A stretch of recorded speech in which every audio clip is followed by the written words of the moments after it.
Yo les gars, j'espère que vous allez bien. Bienvenue sur une nouvelle vidéo. City qui vient de gagner la Super Coupe d'Europe au penalty 5-4 contre Séville. Bon, on va débriefer tout ça, mais avant ça, n'oubliez pas bien sûr de vous abonner et de laisser un petit like, ça fait toujours plaisir. Mais bon, passons à la vidéo.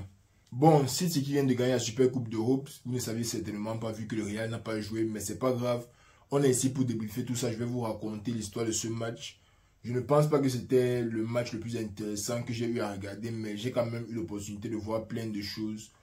Autant du côté de City que du côté de Séville. Bon, commençons par le commencement. Dès l'entame du match, City qui a commencé à mettre la pression. Tout le monde savait que City allait mettre la pression pendant le match. Ce n'était pas une surprise. Mais dès l'entame du match, City qui a mis la pression, qui a failli surprendre Séville dans les 10 premières minutes avec, je pense, une tête je pense, Rodri sur la barre ou un truc comme ça. Je ne me rappelle plus trop. Non. C'était une tête au deuxième poteau que le gardien a repoussé sur le poteau. Ouais, c'était ça. City qui met la pression, bon, Séville qui n'a pas craqué. Et bon, on connaissait déjà la physionomie du match. Déjà, City va arriver, garder le ballon, essayer de jouer leur jeu et tout. Et Séville qui va arriver, essayer de défendre. Mais malgré ça, ça n'a pas empêché Séville de marquer. Séville a marqué en premier d'ailleurs. Bon ballon sur le côté. Ocampos qui prend une monte. Il donne à, je pense, à Cunha. Ouais. À Cunha qui prend le ballon. Centre magnifique. Et le centre était juste parfait. Bon, El Nesri qui a marqué. Rien à redire. Le centre était parfait. La tête était bonne. Et de là, bon, le plan de jeu de Séville était déjà clair. Déjà, tu comprends que les gars là sont venus essayer de prendre un but ou sinon jouer pour les pénaltys. Il n'y avait pas d'autre plan. Il n'y avait pas de plan de marquer un deuxième, un troisième, un quatrième. Certes, s'il y a l'espace, on va essayer. Mais dès le but là, ça se voyait que Séville a commencé à beaucoup plus défendre, beaucoup plus laisser City venir. Ce qui faisait d'ailleurs très bien, il défendait très bien d'après moi pendant le match. Mais en deuxième mi-temps, bon, City qui a fait 2-3 changements tactiques, ils ont égalisé. Ils arrivent au penalty. Je pense que c'est qui encore là? Bon, c'est un défenseur, Goudej, voilà, c'est Goudej qui a raté le dernier penalty. Jusque-là, le penalty était parfait, mais bon. Goudej a raté son dernier penalty et c'est malheureux pour Séville. Je pense que ça fait 7e défaite en Super Coupe d'Europe quand même. Pour un club comme Séville qui ne fait que gagner l'Europe, ça doit faire mal, franchement mal, de toujours perdre en Super Coupe, de rater les pénaltys, mettre les derniers pénaltys sur la barre alors qu'ils ont gagné. Ils ont gagné l'Europe sur les pénaltys, ils viennent perdre les pénaltys contre City. Ça doit faire vraiment mal. Mais bon, parlons un peu tactique. Vous savez que moi, j'aime parler de tactique. Je vois plus que ce que les gens voient. Déjà, vos affaires que, oh, il n'a pas marqué, c'était 1-1, c'était 1-0. Moi, je ne vois pas le match comme ça. Moi, j'analyse le match, j'essaie de comprendre ce qu'il y a dans la tête des coachs. Et on va commencer par Séville parce que, bien sûr, ce sont les perdants. Bon, côté sévillan, j'ai beaucoup apprécié la tactique. C'est-à-dire, leur objectif n'était jamais d'arriver pour imposer leur jeu ou quoi que ce soit. Ils savent que City est meilleur. Ils se sont organisés défensivement pour pouvoir contrecarrer City, moi je pense. Parce que à chaque fois, ils avaient toujours au moins ces 5 milieux de terrain qui défendaient avec leurs 4 défenseurs. Les milieux de terrain qui faisaient un très bon job de revenir quand ils perdaient les ballons et tout. Ils n'essayaient pas trop de tourner avec le ballon. Ou bien essayer d'attendre les ballons devant tout le monde, que ce soit au campus. Même parfois, El Nesri, qui est le buteur, parfois il revenait pour défendre. C'était beau à voir, c'était professionnel, ils étaient très concentrés. Et je ne sais pas si, pour ceux qui ont vu le match, si vous avez remarqué Jesus Navas, mais un joueur comme Jesus Navas, c'est vraiment la définition d'un capitaine emblématique. On prend la comparaison entre Walker dans le match et Jesus Navas. Moi, je mets tous mes milliards sur Jesus Navas. Bon, il n'est pas un milliard, mais vous voyez un peu.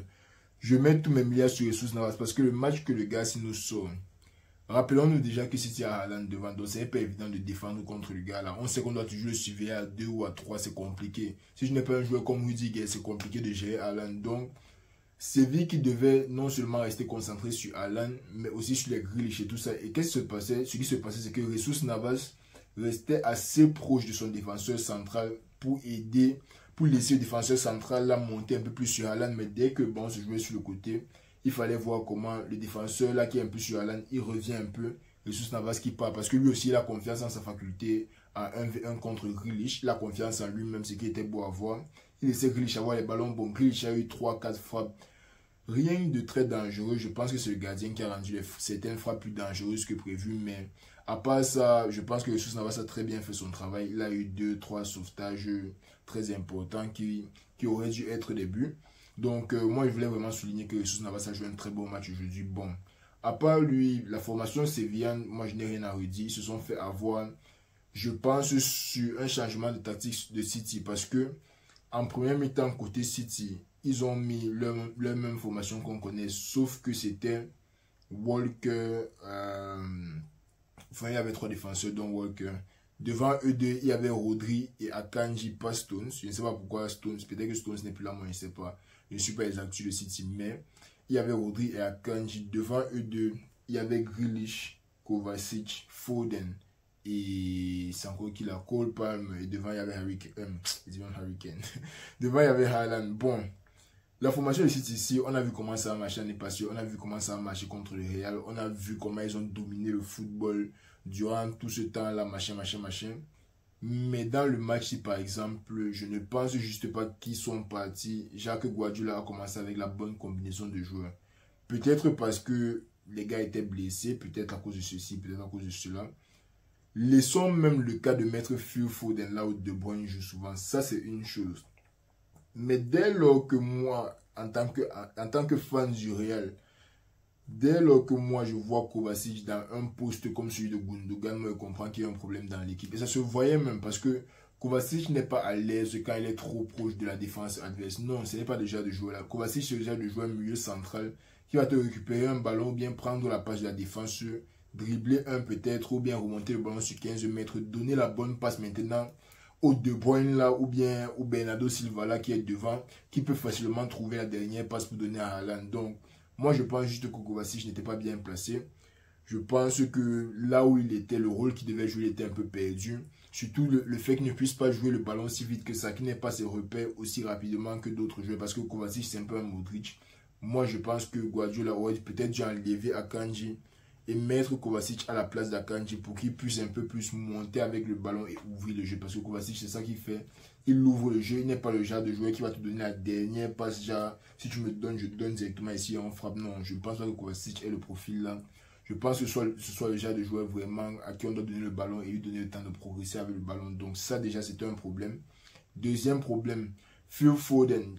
Moi, je ne comprenais pas trop son poste parce que certes, il joue le rôle de De Bruyne là, mais quand De Bruyne joue le rôle là, parfois il va piquer à droite pour aller chercher le centre. Parfois il va piquer à gauche. On sait qu'il est habile des deux pieds. Phil Foden, ce n'est pas ça.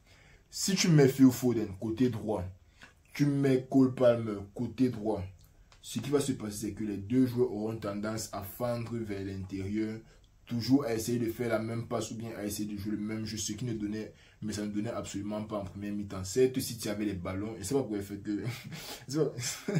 Certes, si tu avais les ballons, mais niveau construction même, je ne pense pas que c'était ça. Niveau destruction, niveau efficacité dans l'utilisation des ballons, il n'était même pas proche de ce que City, du City que moi je connais en tout cas. Et je pense que c'était un peu dommage, mais je pense que Guardiola s'est aussi rendu compte de son erreur. Et il a fait l'un des changements les plus simples qu'il pouvait faire. Il a seulement swap Kovacic et Phil Foden. Ce qui fait que maintenant, comparé à la première mi-temps, là où Kovacic devait se retourner, recevoir le ballon et essayer de donner une passe, là il pouvait taper une course un peu plus verticale, peut-être un peu plus vers l'aile.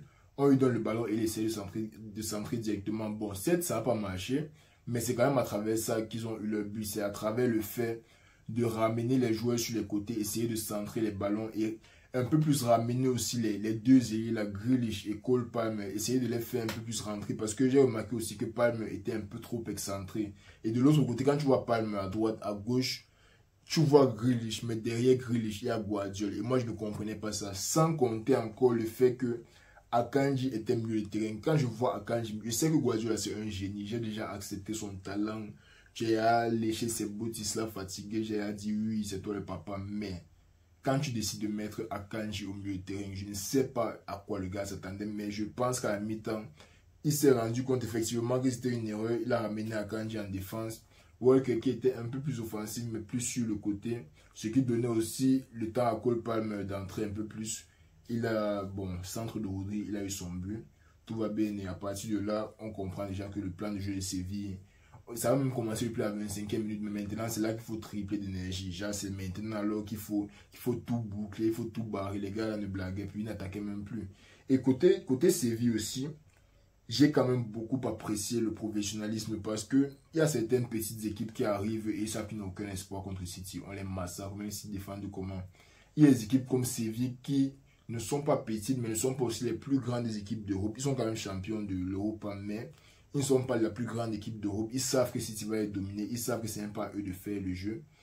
Et ils arrivent avec un plan de jeu en tête et ils exécutent ça. Mais du début à la fin, le match de Séville était magnifique. Mis à part le fait qu'ils ont encaissé un but, ce qui était dommage. Et ça, c'était plus dû au fait que Guardiola ait step up son game que Séville qui a baissé en régime.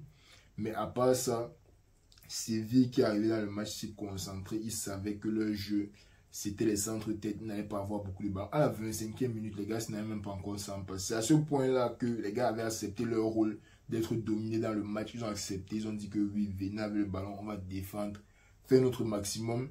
Les ballons offensifs que Séville avait, si vous regardez le match ou bien les highlights ou quoi que ce soit, tout passait par les côtés. Parce qu'ils savent, bien sûr, qu'au milieu, ils ont El Nesri. Et si le ballon part à côté droit, il y a un Ocampos qui peut venir essayer d'aider avec la tête. Donc moi, je pense que Séville a très bien exécuté leur plan de jeu. Maintenant, ça ne se passe toujours pas comme prévu. Malheureusement, ils ont perdu à la phase de tir au but. Bon, je pense quand même que Bono aurait pu arrêter le penalty de Walker, mais c'est déjà passé sur les penalty. Soit tu arrêtes, soit tu n'arrêtes pas. Il n'a pas arrêté. C'est passé. On va pas en parler pendant 10 000 heures. Bon, c'est dommage pour Séville, mais bonne victoire, un trophée de plus pour City. Je pense que maintenant, bon, honnêtement, moi je ne pense pas que City va gagner la Première Ligue cette année. Déjà qu'ils ont gagné ça les 3 années précédentes. Et puis, pour qu'une équipe gagne la Première Ligue 4 fois, moi je n'y crois pas beaucoup, je suis désolé. Mais en plus de ça, vu comment le jeu est en train de changer, vu les risques que Guardiola est en train de prendre, je ne suis pas sûr que ces joueurs soient adaptés pour ce style de risque-là. Après, certes, il a perdu De Bruyne, il a perdu Bernardo Silva parce qu'ils sont blessés. Mais je pense que tu dois quand même avoir les joueurs, mettre les joueurs au poste auquel ils sont à l'aise. Parce que certes, Foden peut un peu gérer en 10, mais on sait tous qu'il est beaucoup plus à l'aise quand il est sur l'aile et il doit couper pour entrer ou bien il peut s'entrer directement. On sait tous que c'est là-bas que Foden est à l'aise. Donc, belle victoire pour City, mais moi je ne suis pas convaincu que la forme qu'ils aient eu l'année passée, là, qu'ils auront ça encore cette année. Mais sinon, c'était tout pour la Super Coupe d'Europe. On se retrouve le week-end pour le match général. J'espère vraiment que Kamtel va me remettre le défi parce que je suis en train de devenir bête comme vous voyez là. Et si vous ne voulez pas que je devienne bête, n'oubliez pas de vous abonner et de liker la vidéo. Au moins là, ça va m'encourager à sortir la vidéo. Mais sinon, d'ici le week-end, je risque d'être un idiot complet. Bon, prenez soin de vous les amis. On est ensemble.